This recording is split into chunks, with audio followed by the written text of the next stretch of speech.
start the timer right about now. No, well, let's start it now. Well, when do you start it? Maybe once I grab the car. What I want to demonstrate, because this is the closest example of what this truck is designed to do at its maximum capacity. All these homes, they're like townhomes, duplexes. The carts are correctly placed, about as correctly placed as you can ask. Maybe they're not all 10 out of 10, where it's down onto the street against the curb, but this is pretty awesome. These are all nicely placed, easily accessible, not close to mailboxes and cars and stuff. Trash is always in the cart. Occasionally on this one we get people who do set a little bit extra on the ground, and we'll service that. And that's kind of the point of this video. I should have a timer with a cart counter up in the corner somewhere, showing like how many I can do per minute when things are set up the way they ought to be set up, or in the most ideal scenario. And I did that because I wanted to address a few recurring themes or comments, recurring themes in the comments. One is like when I post something where I'm kind of having a little fun showing like what I can do with the arm as far as picking up trash outside the cart, you'll have someone's like, oh, in rear load I can do that faster. In that one instance, maybe, yeah, you could jump off the back of the truck, clean up someone's mess, and then throw it all. Maybe you could do it faster, maybe. But at the end of the day, it is not faster than the automated truck. You're not going to be tipping, I don't know, let's say 150 carts per hour. Like all that numbers in the corner here, that's going to be done in post-production, so I can't do that off the top of my head. But one guy jumping off the back of the truck is not going to tip 150 of these an hour. And be able to do that for 8 or 10 hours a day. Another recurring theme is people are saying, oh, in my area they would never do that. Well, it's quite possible that where you're at in the garbage service you have, if it's a contract or the city provides the service, they probably have to service every house in that neighborhood. We don't have that through the entire route. This happens to be an example of one of our higher densities. But imagine keeping this pace for 10 hours through the day. That route could easily have 1,500 stops on the route. So if every 10 or 20 stops you have to get out to pick up trash on the grounds, or you have to mess with a cart that's too close to a mailbox, or too far up the driveway, or any number of things where people said, yeah, if I set trash out like that, they won't service it, they'll skip it. That's because they're under much tighter time restrictions than what we are. Now the trade-off is what a town gets for service in a contract scenario. It's probably less per household or less per customer than what we're charging, and it's highly variable.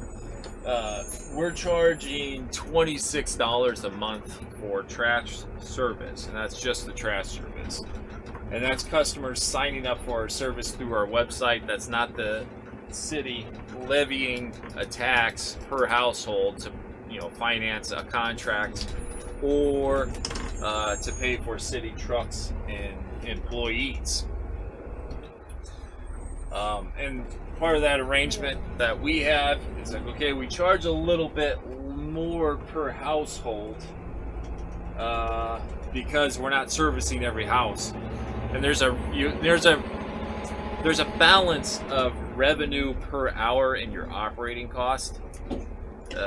Like an industry norm might say, it's kind of all over the range, but you can maybe say it's $250 an hour to run these things once you factor in service schedules and depreciation and employee and all that jazz.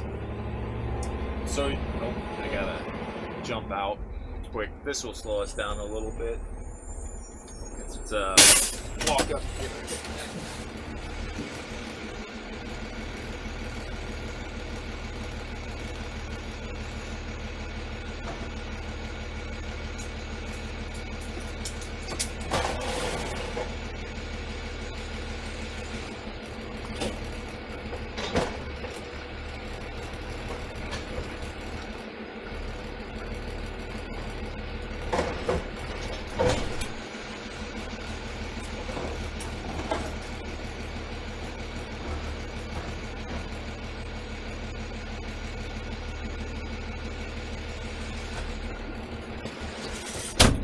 So something like that might take 2 to 3 times as much time to service. And that's why we charge for a walk-up service, because it does take a little bit more time. At the end of the week, we probably average, like, I don't know what that number is right now. Like I said, I'm going to do that math in the post-production when I edit it. At the end of the week, we'll probably average 90 stops per hour with this truck and its routes. Notice how much this is like taking a little bit more time. That cart's backwards, trash on the ground. Just a little bit more of an effort to get it serviced. Backwards lid, hangs in the hopper, hangs on the fingers. So most of these stops are taking, like, let's, check the timer. I'm hitting the brakes, so I'll start the timer when I hit the brakes. Grab the cart, service the trash. Yeah, some of it wasn't bagged. If it's not bagged, that means it kind of bounces around or hangs in the cart. Alright, applying the brakes. We'll probably go a little bit faster. Or being a little bit more accurate gets you a little bit more speed. I also say a lot of times slow is fast with these things. Like if you're constantly trying to like hammer down on everything, it's a good chance you can make a mistake. And mistakes will cost a lot more time as opposed to just being slow and steady, consistent. But as I said, we can probably average 90 stops an hour for all stops or routes with this truck by the end of the week. This particular street is doing particularly well, just because we got good density and good compliance. But even that's up by the sidewalk. If it's down on the street, you can see how you could just start shaving off seconds every time. And if these trucks are costing, like I said, a rule of thumb, maybe it's $250 an hour. And if you're servicing 1,500 stops in a day, just adding a few seconds per stop can really add hours to your day. Or an inexperienced driver, that can add hours to your day, which translates into hours of operating cost. So if something takes 2 hours longer and it's $250 an hour for operating cost, I mean, yeah, it could be $500 more at the end of the day to run a route. And what I tell people is, garbage has a chance to create scenarios that are a death by 1,000 cuts. It's a thing I say a lot whenever I see the comments.